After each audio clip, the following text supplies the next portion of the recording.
Malo lau maari hou eiki mo le lei ai tonga kotoa pe, tale leiki mo tolu ke polokalama mawahe ai ngahi o ngongo me heletio mo i televisione Pasifika ki he houani. O kua kore ke hūwhanga atu e ngahi tala whakatapu kua whaau atu mei whaleni, kai ata ke whakahoko atu e whatongia mo i whakahohaa kuia o e houani.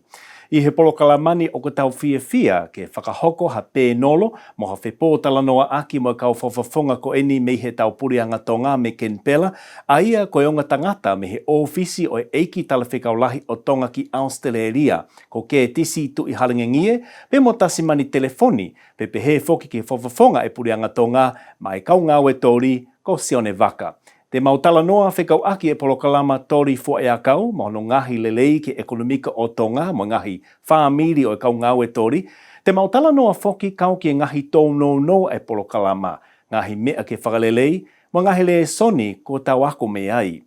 Te tau whainga maari e foki ke lawe ki ngahi whatongia ai ofisi whakatala whikaulahi o tonga ki he koni neni tini, e funga o vailasi whakaauha koe koe COVID tāhiwa, te mo ngahi we sia, ma e kau tuku waka kua fuoloa e nau nofo i Mulini, pe he ke kamata koia ke toi o mai ha kau ngāwe tori fo o mei tonga ki Queenslandi. Kau tangata malo mo lava mai he fia mo fuato e whakamalo makehe ai tau retio mo e telefone Pasifika ke pēnolo koia e fini, koe nau si tuku taimi ke nau mea mai me Ken Pela ke kau i he tau polokalama koia o e fini. Ka mahalo te o kamata pe mea tasimani e fini a ki e whihui koe ni, ke o mai pe ai ki update whakamui taha o whekau aki pe mai tū unga kuia o kuiai ai kau tuku waka i he taimini, lawe i pe o toko lahe o tau kainga tonga o kunofo aki tāri ki a whainga maarie te nau si lawa pe o whoki ki tau ki whanua ki tonga. Malawi to sugete, mapanga maarie pa ko kore peke o whanga te ngai patapu o swa wakika e tā moku, na mariko ni te whaia o matala pe huki, pa potari ha ai pe huku ke tuku mai whia whakoni. Pe komana ke peko e tari te u moe te u iti ke upe o mai e toko ni peke mahino atu ko sio tau kainga tonga o kukusi tuku waka i whanuani. Ai he katupe mope u tari ngatonga e whihui o tuku mai. Koe whamumui taha o e o ngongo whiakpa moe sio tau kainga tonga kukusi tuku waka i a se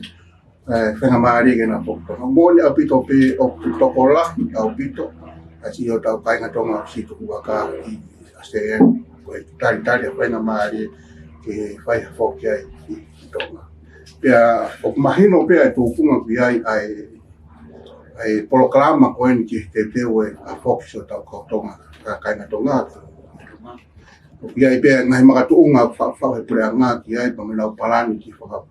whoki ki tau toro i he makatuunga o e tuku waka koe ni. Aku os mahino pe ia ku iai pe ngai fitu o ki tai malawa ke whakahoko mi iai ha whakake ka puna ngā tonu me iai ki tonga koe ngā pe koe ne kei hoko patu pe ai mahaki koe ni e ne kei hoko mai ho tau o nuan pa me kontinenti. Ka ku ia tai mini o ku besisita koe mea pe ku whemau ke besisita e toko taha kotoa pe ki he linko ku Asia i pe maua hono he ngoa i he polokalama koe ki hono whakafoki angi koe sio tau kainga tonga uno tuku waka i. Kono moni o ku koe polokalama koe ni koe o tutu pe ia pe mi he prianga tonga tau toko mai lega te kumatolu ai ngahi kamatara kotoa pe o kunatolu o ku kau ki hoga kapau kuna kawang i ngai waka ai foto ke na program to nga ai koe na matala ko ya o mai pe ia na mi prianga to nga te mau to kono mo o ke mau kau kono foto o programa ko ni ka ko mai tol kono faka hoko be o ngai fatongia to mai be prianga to nga ke mau faka wa so tau pai nga to nga na fitu waka e he kono a ko ni Paku hono fili ko e moni pe kula he te talanga I hono fili ko e se tau pasese ke fokat ke fokatonga paku ko e tafak foki e ta kula foki e talanga ai ko ngana pai ko faka pegi o faka palata ai pura nga ko no fili ko e kau pasese ke fokat ke fokatonga ka ko no moni o fai pe ai fili ko ya faka poto pe ia nga ko whakarere o hange koe I kau ngau pure ang koe nga mantu e kuna I he niu lo tonga wahe bina to me pure anga o na wahe me pure anga to nga kau peke na ngau e na to o whenga pure anga ke whakafoki ang kina to e na o ngā wiki ai na wahe ke au mai ai si sirina e pure anga koe pia mo luka he na ngahi patongia ke o kuna fua ka ke lava mafua ina fotongia pura na ko nga una loku na toria o si tuku waka I murini ka kono mo oli fare ko ta ka malava le fotongia ke ko hopo e ma pe na utonga ke ko pa fenga le pura nga ke ka mo bua ke na ka una to le ko ki ange e ko tutu ko e pa foki tonga ka pa se pe mo se fa ina pe ku fakata nga pe ko ne ka ko I waka ko ku na os polawat kinwa na kawai kau ngawe tori fe kau ya mo kau se kau kai nga pena I tukmaka I murini ko bi nga tapa ke pe nga ko si kau nga pe kau si tukmaka ya mo si fa nga pena nga fa pure ana na lawa ka ko pe na to ya mo so fa nga pena na tukmaka nga street ata kina to le ke la ka ver la con frida to le lava kina to ka ko ka ni kwa ni ba ka ya pa ko pa dia pura nga ke ko kwa tu ke fai pe nga weo kai fa poto le mo le ka ke ko na pa ko pe pu ke la hai wa ka ta o fetu ku ka to so tau ka nga ki fa to nga pa tau lo to ka to pe ke ta fo I tonga ka ku whakakatangata pe ai pasese o kapuna pe kai ngata whakakatangata pe pa ma facility ko I tongko whai quarantine ka lawa ke mafua ngai whatongia ki herelei pa moe hao o me malo e whanua alufua mako e ki te whakapete lawa ki tane te tabin ka whakapete mari kai roi whakuna pe Apa tā whoki a ka meinga o kulahi au tono tālanga I talanoa kia ho tau kainga tonga I Australia ni mo kia mo tukanga makehe kia ai ka kaitonga I he whonuani koe kawa. Tau ku o si ilo pe mo tuani au whai whoki ha teke mo a whenga me ken pela me kolomu a ki he pureanga Australia pe o kumalawa ke whai haki liliu pe whautono tono ki lao e lawa pe ke maluku koe ke tisi ke whai haki lawe ki ta whako e ni ko hawha o mo I taha whika aku makawa he whangata au pito he taimini niongo pe nai whakalao pe hon omi kilo e wha he kau pāses whalau wakapuna o ni tui taimini o kiki ha wakapuna o whe whalau aki mei tonga ki Australia ni whe lewa ai tū kungo hatau kainga tonga ma kau whinu kawa tonga I he palopalema koe ni Malo pito sulieni pa koe whehu I mahuinga o pito ni ku lawe I pe mo tuani koe issue mahuinga o pito e kawa I Australia ka pehe whoki tonga. Hange pe koe ke ilo I sulieni na e whahoko e tau public consultation ki he whahu me koe ngai submission ki he whahua ki he pureanga Australia e tau whainga koe ke whakata e ngai whataptapu koe ni tonga impose he pureanga Australia ki hume koe kawa. Neongo pe ai ngahi whakangatangata koea ka puka ke tuku ai waka ka puka I hoko atu pe ai taki mai moa ai tahine princesi me I Kenbela kai pehe ki a mautolu koe ni mātua whai whatongia. Aia ne ora lele e tau ngahi submission na tau whakahua atu koea ki he pureanga Australia pe au ku tuu he taimini o whai whakaukau me whakanganga ki Tisema wafe uataha. Koe ki whailonga rei ku nau o mai ai ki matapa ai whakakaukau ke whahasio ki he wafe uataha. Pa I he taimitata pe o ku wango I pe he office dahine princesi o wika ke whiunga fulolo e tau tari ki he wafe uataha ka ku fai e ngā oe, ka ku amanake fai whakataha i he wike kahau, pea moe potinaue koe ki muri, pea moe potinaue koe ia, o atai koe ai OTC, koe potinaue mo ui. Ke whahasio, ke whenga, pe lawa nei ke toho mai ki mua, ai aho koni tuku mai ka ngā seria, ke o te tautari ki tau taha mi hen. Koe uhinga hange pe koe ko whahoko mai, oku mei ose kawa hen, pa ku sisi apito e kawa, fu almono mahu inga ki o lunga. Koe uhinga ke whahasio, pe lawa nei o review ai policy, mo regulation koni ke kawa, ke lava ke humai kawa he neiri, pe koe humai kawa no o mai ha wakatahi. Koe mea pe whakoni e pure pe pura ngā seria, ka koe tau mea pe whahoko, koe tuki pe, mo e kore pe. Mo e tau whakaamu pe, e lau maari rere pure anga hau koni, ke si whaataha mai whainga maari e koni, koe sio ki ho tau. Kai ngā tonga, kai ke ngata pe, i he tau ngahi mea whakawhonua, ngahi mea whakasosiare, ka koe tau sio ki he tūnga whakaekonomika koe ai whonua, koe mawanga paanga ia, ai si kau whaama, mo e kainga tau lahi tonga. Ka ku whai pe ngā oe ma whenga ki ai e Suren,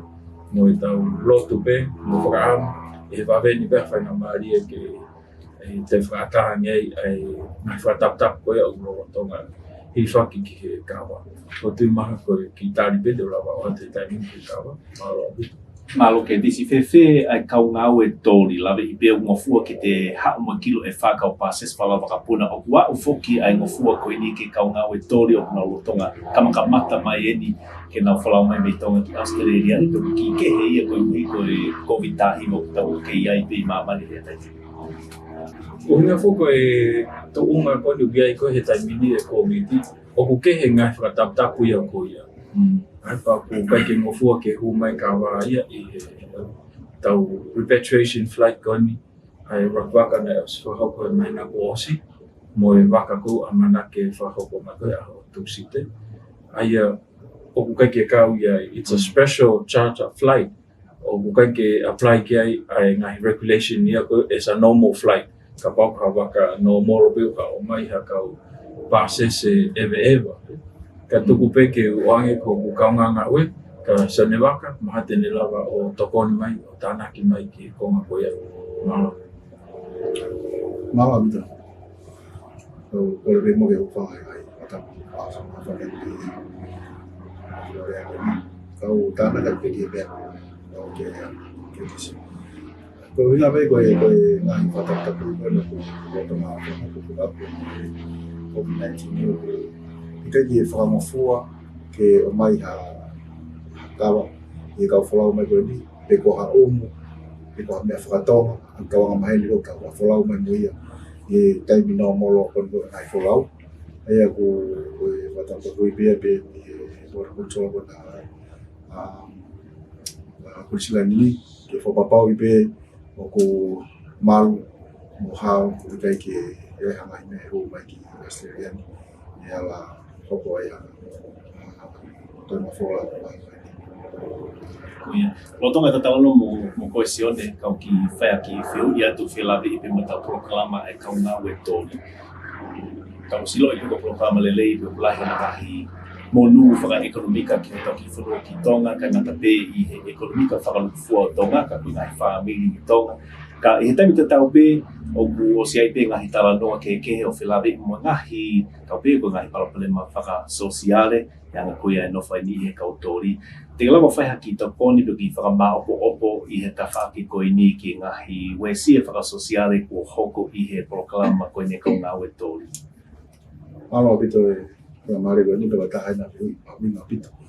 E whai kia hano tala noa i kone wha mahala ala. E kona uhinga ku lahi pe ngahi tala noa ku awe holo o tukua ki i koe proklama kai kisai. Hoko e parapare maka. Ka ku whaamu peke o whaha i he proklama e whini. Proklama koe ni o ku taia na tatau ai le aunga.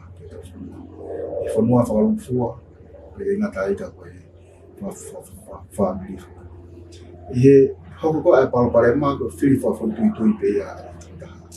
Pulau Makoni Pulau Matori, yang mau sesuai dengan hotel di Nato, kimo dan Pulau Mai Pulau Makoni sesuai dengan Naue, yono talano dengan nongai family, papapau bi dengan filoto aki dengan fifala aki, kimo dan Pulau Mai Pulau Matori. Ya, Pulau Mai itu di koko be ngai Palema, di Pulau be ngai isu boya,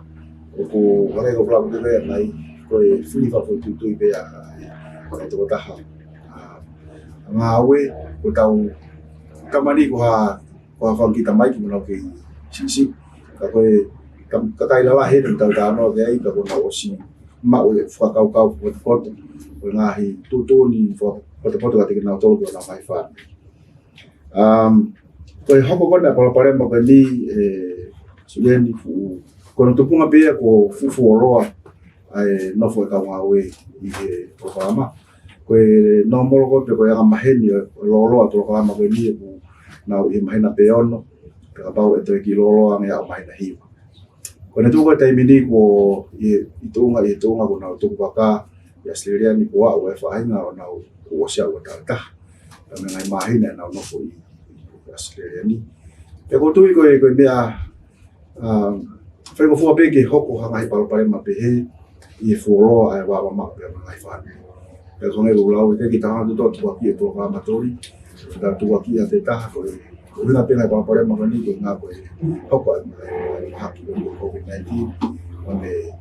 fata ta pu ya ai fi folo ke na ta be fu ke ko te kana ke tu ki he pare ma ta pe ke me na la be fa ta no ke mai ki ma ka ma e fu lo ko no no fo i Australia ni pe ke ngatai ke te lawa o ma o kawa ke fai ke ha malolo mai ta mai tori ona ko ta no le ai e ko hinga ene sisi ko ya ko kamata ke lahi lewa ai ma o ka malo i ta mai ki te min ya kaneo fai pe ai to ka nga ti na to pe ko fare ke na to mana mo si me ai pe ai pare mane hopo ko hanga i to ta betonga o na fai ke o more mo i to ta mo ya ta tu ko pe ko ai no ko ni o ka malo hi ko ni ausia ta fa nau ka tu ko pe fo se na fo ni ya ane ko lau ka pa ko to mo ni ko ya ngao fa ta mai ka ba ke si o mai ke he kore mai ngai employer pe lava ke o mai ka wa ke te fetong e ka malo e ka pai kai e ho pa te pe no ngau e ki fa na o ai ka malo pe te wosi ai ngai pare ma ko ni ai programa tori te la ngai pare ma social ke a pa fa na ko to ko na ta ka ria tu tai atai ai ko wa fo bua ka la na fo ke no ai fa brigita ke maunga ia e pula Australia ke nawe anti a tonga ka source country ki ko ka mo e ka nawe tori la ipe o vei pa fo la flo ke o mani ka o mo e ngai te ko ia me Asia ka tau fito ki ngai flo ka una apio Pacific ke na ka o pe mo na tori pro ka ma tori la vei pe o ke ka ngau e tori mango me i Vanuatu i he vahinga toki lau pe o tō lai mo e tau whanau tonga o pi pe ki e whai Queensland i whakahakoe ngā e tori ngai kolo ngai ko Emerald pe whoki Corrigan mo ngai kolo ke pe o whewhe ai tuku puia a tonga ko source country i he wakai ai puranga Australia ki he tau programa tori Mama pita ko tui pe te u whamatala ka ni ko tau ku whanonga mai kau employer tu ngai whāmo ku nau o mai e hotau kakai me tonga o whanga wehi ku i kai peke te ai ha whainga te matakari me Pasifiki te nau whiau ia moe hotau whanau o kulawa me tonga ki proklama wehi ia ku ilonga pe e ngahi whitu ke he ku nau ngau e ai ku oswa moni pe e ngahi whama pe ngahi pa me kau employer mai na tau ka pau pe he kai e whanau tonga he ke malawa e nau ngahi whama ki whalere ya kone tu ko i tai mini o ku kamata kono no to whahoki mai ai kau ngā ue me ngai whanua Pasifiki ko tonga ni ku tolai ta hono o mai he tai mini e ngai ka ta ko ni ko inga be ko e mabe mo whanonga pe ko maui moa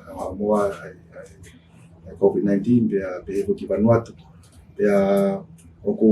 whakamare a tonga ke awhi mai e ngai kautaha tuke ene pe a mana koa ai o tau whainga me tonga ka ke na wafa me ai o toi mai ha tokolahi o tau whanau me tonga ke na mai o whahako ngā oe o tonga tai whaingata e ko tilai ko e mea e ke tau pōpō wai tau tōru ko ni Australiani e pe ki tonga o kutai pe ke te ai ha tau o tonga ko tau whakasono masiva o koe ke ha tau koloa whaena tūla o koe ke ha tau koura o koe ha tau siliva o koe ke ha tau hangai ko ngai whanua kau ngā api ka koe tau whanau tōri o ki nau tōru ai matai koloa ko labo ke tau hu mai ke Australiani o nau ngā wei pia tokoni lahi ko tau mai whamiri ki tonga i tō koe te mine tōka. Alo, koe ni i New Zealand ai whai whoki a ngahi tohi kakai o tau kainga tonga New Zealand ke awe ki whalerea New Zealand ha whainga ko ia pe ko hatala ofa me pureanga New Zealand mai kau nofo tai whakalau pe kau over whoki New Zealand pia nai mo ngahi teke ni ihi me ngai tuli ke he whonuani ki a mea tatau ko haa wakai a mou tolu koe me tau ofisi whakatala whikau lahi o tonga ki Australia i he tawha aki koe. Malo pito ke mo ke tari ke wheu koe. Kono mori i whainga maari ko ke ka wai po wia ai ofisi i he whakakau koe. Ka kono mori u mau tau mo whinga pe whaka ofisi ke tau he wā ba mo whonuani i he lei pe koe wā kati ngā o pati po me te kā mai toki tare tā ke te ko ngā pe na whai ko pe he whonuani ko whai pou ai ofisi ki he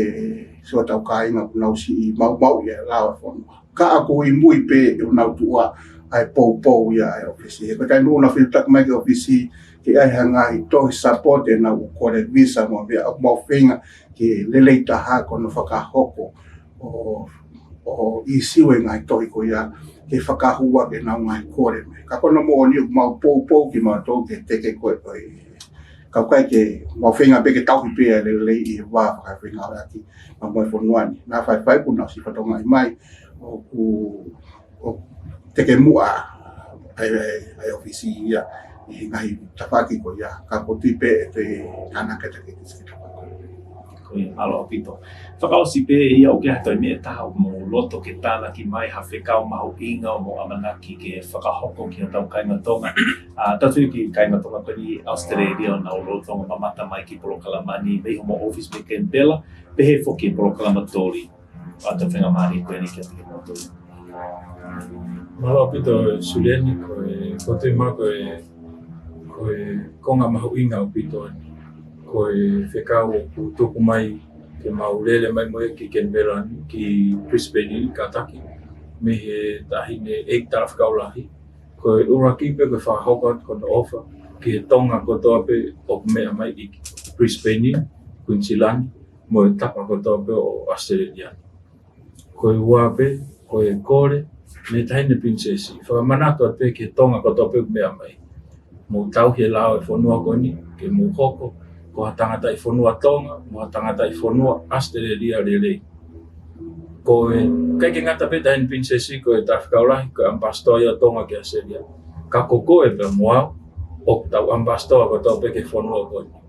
Ko whai rele, mo whai koru, e tukake pe ho ta tonga. Ko e kore e me tahin princesi Surien, uhinga ki ko taimi whainga tāwho kien. Taimi enu lahia e mau lao, taimi enu lahia e si oho holo tau kainga ko ngahi whatu tama ki mo ngahi mea konu hoko he COVID. Ka whakamanato at peho tau tonga, uhinga ko ngawe, mo ho orea, mo action ko tau pe whahoko, e tuku atai ho tau tonga. Manato upeia, ko e mea lahi peia o ku pe mau ke si whahokat ke tonga ato o mea mai, mo e whahokat e ofa taine princesi ke a te ki motoka ato, ka e tukat ko ku kaunga ngawe ke na hopa ki malo. Malo apito, koe motuan toku ku whakamata ki hono tonga e kau maui e Polokalamatori me tonga ki Australia ni. Ia tawe ne tolo ku whakatongia e ngawe koe ni, ya lahi pito ngai palparema ngahi pore ngawe koe ya kaha lahi palparema koe lahi pito ngai hola e programa pe kono winga pe koe tupu e tamai ki ngawe ai ngawe anga na mai ki na toru kana umawahe ki takau pe ko me na ngawe te na mai family ko me be ku fai ke to panga mo pore mo popo kai na ko be Australia ko fai be tai lai ka fa na o ave na hi fai si ko ke oni pe ke to ton ki tamai ki fa na toru ya oblai be ba na to ko la he mo fai ke na to i o to na we ka ko le be o mo to ko di o ta nga fai ka ha ki no te ke ko fa ma le a pito ko ni ko ta o si fa mahino no to ko ma le ki ko ko ki me pa ospe ko la be ke ko tu si te ko ni ko mari o tu a fa ne ta mai ra ka no wa ai e fo no e fo la wa ta e ka o fo ko tu wa ka Australian ni to te wa no ai ko e ka o mai ki ko ka ma tori to fa no ya ke pe ki ka o kang tai fo no me fe fini fo no ko tu wa ka ai to fa no pe fo ki ka o na o fa si ka na o tu wa ka ai to na fo ka si to e te ta pe ku mau tai ta le pe pong ya mo e to ko te auto lima ko ka o nga o ke programatori ya me to ta havalu ko ka o no futakan ta fo no Australia ni no fo me ba ka ko ni ya berkah ya mau fotongia mau kare mai ke fo ha pung pung ko no fo pa pau ko ka fo no ngat ko ki tonga ke na wo ka ma ki ko COVID-19 ya berkah na ngau fe ta ko mau inga ke fo pa pau ko ta o fa pa pau pe no ai how ta fo no be ma ko ni ya mo fai pe na te ke fa ya tonga ki fo la pung ko no ta re mai no fa na o de los mai que va a para la Australia ya voy a ver poco por el que tengo que toma Australia una que pero mira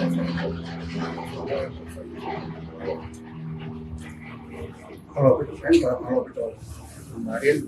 tadi pe mo ke wa pe ha ki o ma pe me ta pa ko o ki to ma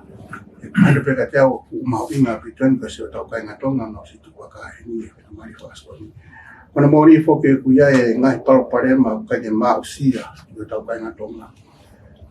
ko nga ke fo ki tonga ki nga pe ke fa mahino pe na to ke ko pa pe ke na le si ta ki na to ki he lingua el pequeno right ai ko ku na to no nga to ka ngai o aure ke ko miti pe au ki tonga ke na to ngai ai ke kau pase se ke foken ki tonga e ku ya so tau so kai na tonga si tu wa ka hen o na o fitu kan ki office ki he resita ki na to e pa kwa so tau ka ka na tonga to na fitu na to una o fi fra ngo mai pe te na foki faka ku ka ko e fra manatu pe mo so tau ka na tonga ke na o le sita e ka o e pare malai ta ko e mini ko kai ke ma osia ai fa matala ka mo ngo mo me sini ki aro ya na to ke na papa una resita i he Lincoln ko resita sa ka pa na tonga fo ki tonga ke fa ka ho no hingua ke ka he lisi ko ka pase se